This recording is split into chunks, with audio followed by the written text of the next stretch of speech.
Okay, Dwayne, what would you like to talk about brain injuries? I mean, like I said, I am playful, but I hesitate about playing about joking around and stuff about forgetting things. And I don't do that. that's with most people, because a lot of people, as we were talking about just a little while ago, most people just can't believe that you forgot as quickly as you do. Right. And you're more concerned not in the social atmosphere, but especially at work. You said that you won't joke around about forgetting something, because then people they just might not take you seriously Right. at different times. Right. So at work, what is work like with having a brain injury? What kind of challenges? Actually, but doing the job that I do, I think it stuns some of the people in my department that I remember certain things about working out and training, and I'm kind of hesitant about.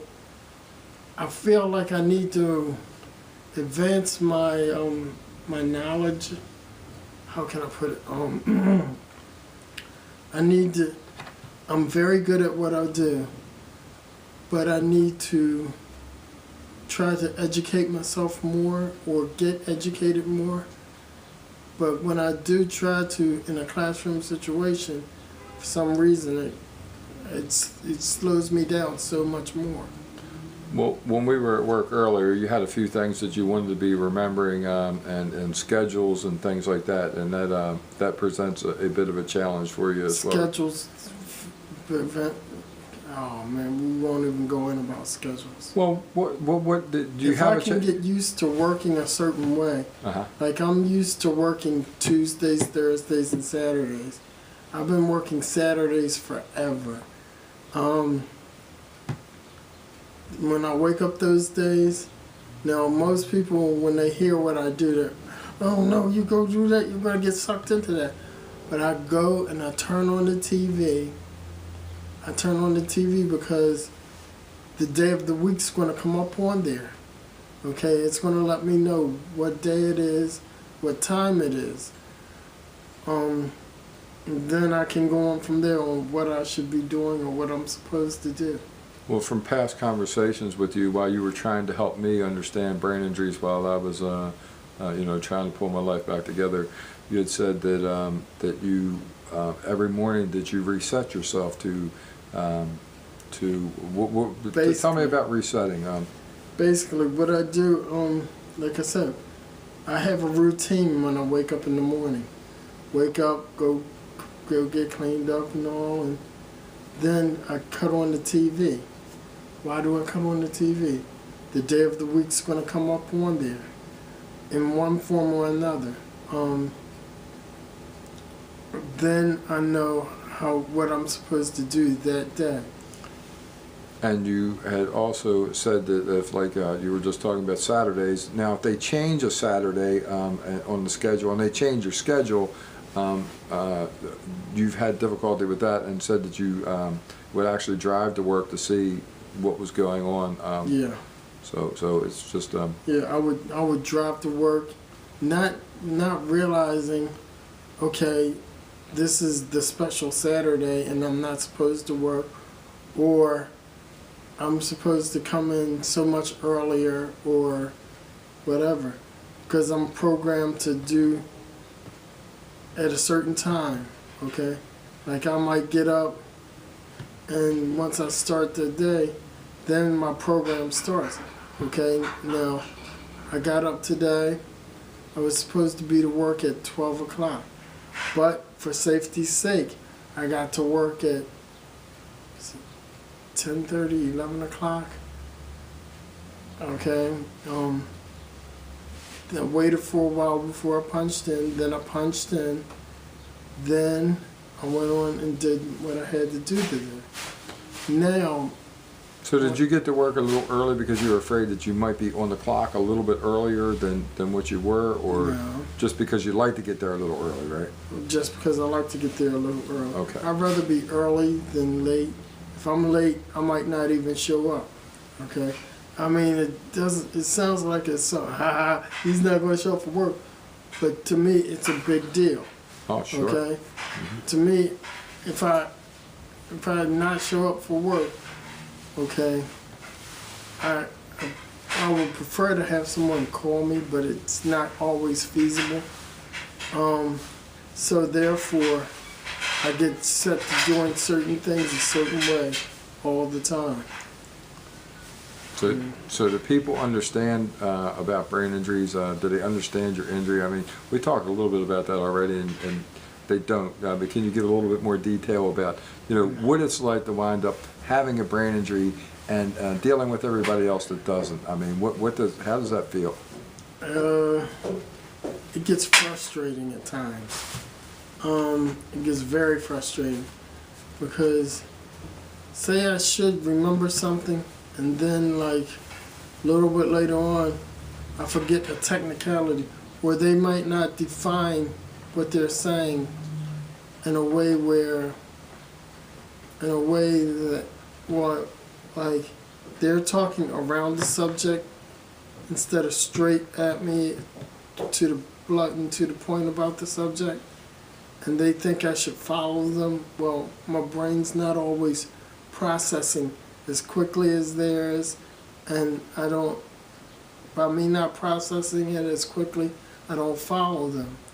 Okay, I'm gonna go back to doing it the way I've always done it, and that's because that's the way I'm programmed. Yeah, what you know is what you know, and that's what you go to, your strength. I do the same thing. Right. There's many things that, if something's not going right, I realize if I try to keep doing something that's not working right, that I only frustrate myself, and it just makes my life, so frustrating. But the things that I can do, I just gravitate towards those because I want to. It's a lot more fun trying to do something that you can do or something that you might be able to possibly do in comparison to something that you just know that the harder you try, the worse it gets. So yeah, and therefore, okay, if I'm doing something the way that I, always done it, and the worse it gets, I'm setting myself up to give up, okay, and stop.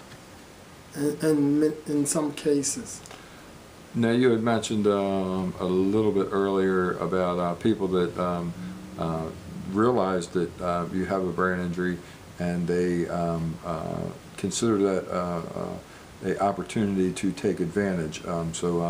How frequent is this that you run into this type of a situation? I can name off the top of my head 1, 2,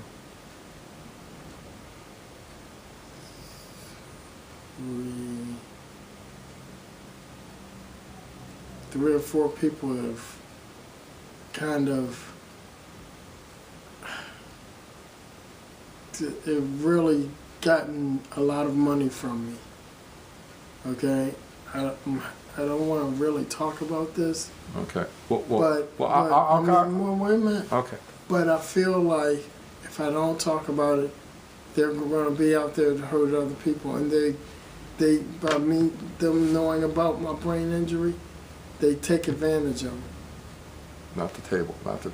Oh no! This is shaky as anything. So it's okay. Not table. Okay. So let's see. But you've learned by those mistakes, and unfortunately, from past conversations, is that you just like so many other people that have a kind heart, Dwayne. I've been there even before I had a brain injury, where I helped people, and they took advantage of my kindness. And after having my brain injury, I have every reason to. So many bad things have happened to me that I have every reason to have a very negative outlook on life, and just not trust anybody and all kinds of things. But let me finish real quick. But what I've done is I've turned a big negative into, or I'm doing my best to turn a big negative into a positive. And actually, I even give even more of myself nowadays, because the things that those other people wound up doing to me, I'm not going to let that affect the person that I am, and that's why I advocate so hard for brain injuries. But then again, I'm not going to put myself financially out there any longer. Yes. Can I give you one example? 100%, please. Okay. I I would get paid on a Friday, and I would go cash my check, bring it back, and keep it with me because I couldn't run straight home and put the money away. And I let this one person know this and told him, yeah, I don't want people back there because it's always money. Well, when I get paid, I put my money back there. And as soon as I let that one person know that, my money started disappearing from back there. Now, I no longer keep my money back there. But don't you know that that one person still comes back there and checks back there? It hasn't been money back there for quite a while, but they still in there. Still want to come and check and see if it's money back there. So, but by what you're saying, it seems like a work situation more than a home situation. Is that? Yeah. Okay. Definitely. Well, that's horrible that anybody would do it to anyone, regardless. But you know, someone that would wind up doing it to someone that had problems like yourself and myself is you know, just adds to the just how sick that it is that somebody would do that. So Yeah. I'm sorry that you had that happen to you, Dwayne. Well, I don't want to say you live and learn, but I mean. But you live and learn. I now know that, yeah, that person will take advantage if given the opportunity. Right.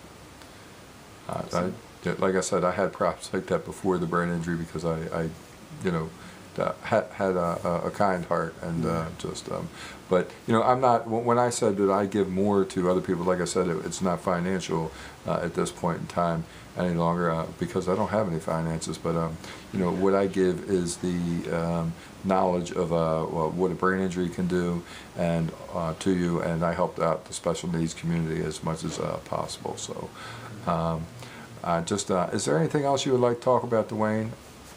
I can't think off the top of my head. Well, let me ask you. Let me ask you this. Sure. Okay. I can't think off the top of my head right now, but should I think of something and want to come back and do another interview, may I? Well, I would love for you to, Dwayne, and I just want to let you know that it's always been a pleasure being your friend and having you as a friend, and I'm glad that you're doing as well as you are. Thank you. But you had some stuff, and I had it as well with family. Family just kind of don't understand just how difficult it is either. They see me remembering things at times, but then if I turn around and forget something, they kind of, wait a minute, 5 minutes ago you remembered this, but now you're forgetting all of a sudden? It's like, well, they kind of understand, but at the same time, they don't quite get it. Right. But they're family, so you gotta love them, you know. And they've been very helpful to you, is what Yes, you said. they have. You just couldn't be where you're at in life right now if Yes. it wasn't for your family. So Exactly. you know, it's a. Without my family, I would be totally lost. Yes. Well, I don't have a family, Dwayne, and you know, just people don't understand that, you know, actually, you know, my finances and everything, and because the professional sector of society hasn't helped out the way they need, I have the worry of the being homeless staring me in the face all the time.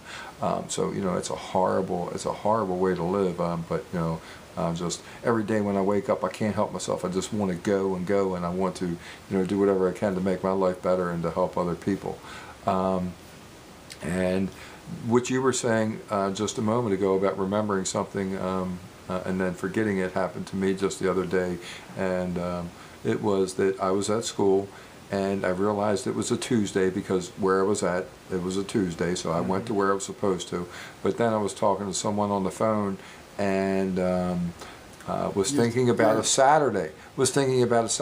So in my mind, I was thinking about where I was earlier in that day, and I volunteer at the Dundalk Historic Society, which we're at right now, on Tuesdays and Saturdays. And because I was at the Historical Society, in my mind I started thinking about Saturday. Although just a couple minutes before that I was realizing it was Tuesday, but then I was on a Saturday a couple minutes later thinking it's Saturday, and it's like, no, please pull it together.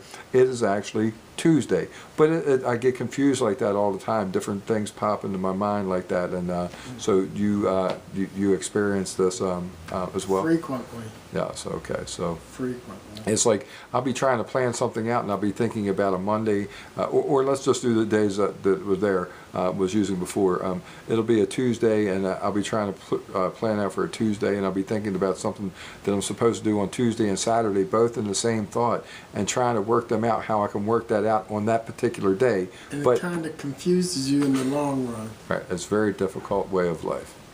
Well, thank you, Dwayne, and I just I couldn't appreciate the interview anymore. Thank you. And I hope that this interview helps family members of brain injuries, people with brain injuries, understand a little bit more about what a person that has a traumatic brain injury's life is day to day. Thank you.